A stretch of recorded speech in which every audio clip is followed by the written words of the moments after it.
is your child doing certain assignments, certain tasks, certain skills? Are they demonstrating it independently?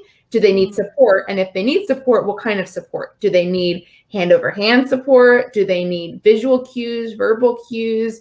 That's really helpful in not only tracking how much progress has made, right? If a student needs hand over hand assistance for tracing letters, and then they're able to do it themselves, and then they're able to do it free form, that's really tracking how much progress is made. So not only to see how much progress for you, but also if you go back into the school, you're able to show, okay, not only can they do the skill, but they're doing it independently. So they're writing a full sentence independently. Is very different than if you have to give a sentence starter and you're also having to help with spelling.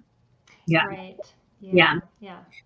Which also just, as you were talking, Amanda, it made me think about how having the old IEPs, especially like a new one, because IEP should have a baseline. So that is, literally the present levels, but it's like, okay, the child can write 5 sentences. The goal will now be, we'll write those 5 sentences with proper punctuation, with the use of a graphic organizer, all these bells and whistles. So then that would be a great way to help the parent create their baseline. Okay, my child is reading, let's just say 100 words per minute. And by the time that they're done with this grade, it really should be anywhere from, 200 to 300. Our goal will just go, with 200 because of where they're starting. You're able to kind of use that as a baseline and then show that growth throughout the year.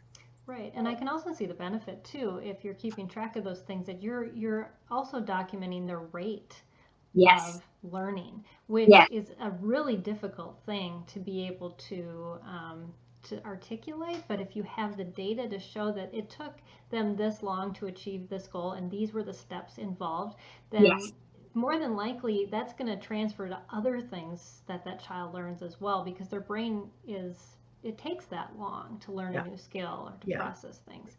And I think too, taking data tells you a lot more information than just the skill that you're taking data on.